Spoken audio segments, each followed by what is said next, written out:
നോറയായിട്ട് തകർത്താടിക്കൊണ്ടിരിക്കുകയാണ് ലൈവിൽ ഇപ്പോൾ അർജുൻ കേട്ടോ. അർജുൻ നോറയെ പോലെ ബാത്റൂമിൻ്റെ അവിടെയുള്ള ക്യാമറയെ നോക്കിയിട്ട് കരഞ്ഞ് ഓരോ കാര്യങ്ങളൊക്കെ പറയുകയാണ്. ആ സമയത്തേക്ക് അവിടേക്ക് അർജുൻ വരുന്നു. അതായത് ശ്രീതു ആണല്ലോ അർജുൻ്റെ വേഷം കിട്ടിയിരിക്കുന്നത്. അതൊക്കെ കണ്ടിട്ട് ബിഗ് ബോസ് നോറ കൺഫ്യൂഷൻ റൂമിലേക്ക് വരൂ എന്ന് പറയുന്നു. അത് കേട്ടിട്ട് അർജുൻ ഒറ്റ ഓട്ടം കൊടുത്തു. ശരിക്കുള്ള നോറ വന്നിട്ട് നിന്നു. അപ്പോൾ അർജുൻ പറയുന്നുണ്ട് ഞാനാണ് നോറ. അവസാനം ബിഗ് ബോസ് വാതിൽ തുറന്നു. ബിഗ് ബോസ് വിളിച്ചത് അർജുനെ തന്നെയാണ്.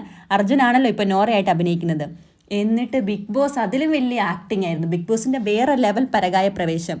നോറ എന്താണ് താങ്കൾക്ക് പറ്റിയത് എന്ന് ചോദിക്കുന്നു. അപ്പോഴത്തേക്ക് ഒരു സെക്കൻഡ് കൊണ്ട് അർജുൻ വീണ്ടും നോറയായിട്ട് മാറിയിട്ട് ബിഗ് ബോസ് ഞാൻ നല്ലൊരു മത്സരാർത്ഥിയാണ്, ഇവിടെ മുട്ടയുടെ മഞ്ഞ പൊട്ടി എന്ന് പറഞ്ഞ് സിജോ ചേട്ടൻ എന്നെ തല്ലാൻ വന്നു, അങ്ങനെ ഇങ്ങനെ ഇരുന്ന് നോറ പറയണ പോലെ ഇങ്ങനെ പെറുക്കി പറഞ്ഞുകൊണ്ടിരിക്കുകയാണ്. അടിപൊളിയായിട്ട് അർജുൻ ചെയ്യുന്നുണ്ട്. അപ്പോൾ ബിഗ് ബോസ് നോറ നിങ്ങൾ പറയുന്നത് എനിക്കൊന്നും മനസ്സിലാകുന്നില്ല, പോയി ലിപ്സ്റ്റിക് ഇട്ടിട്ട് ആത്മവിശ്വാസം കൂട്ടൂ എന്ന് പറയുമ്പോഴത്തേക്കും Arjun thank you big boss, നിങ്ങൾ നല്ലൊരു മനുഷ്യനാണ് എന്ന് പറഞ്ഞിട്ട് അവിടെ നിന്ന് ഇറങ്ങിപ്പോകുന്നു. ശരിക്കും പറഞ്ഞാൽ ആക്ടിങ്ങിന് ഒരാളെ ഇമിറ്റേറ്റ് ചെയ്യാനായിട്ട് നല്ല കഴിവുണ്ട് അർജുന്. അത് നമ്മൾ നേരത്തെ ജാൻമണി ആയിട്ട് അർജുൻ ചെയ്തപ്പോഴും കണ്ടതാണ്. ഇപ്പം നോറയായിട്ട് ഇപ്പം നന്നായിട്ട് പരകായ പ്രവേശം ടാസ്ക് ചെയ്യലിൽ ഏറ്റവും ടോപ്പിൽ നിൽക്കുന്നത് അർജുൻ തന്നെയാണ്. പിന്നെ നന്നായിട്ട് ജാസ്മിൻ ചെയ്യുന്നുണ്ട്, ജിൻഡോ ചെയ്യുന്നുണ്ട്, ഋഷി ആണെങ്കിൽ ജിൻഡോ ആയിട്ടാണ് ചെയ്യുന്നത്, അതും നന്നായിട്ട് ചെയ്യുന്നുണ്ട്.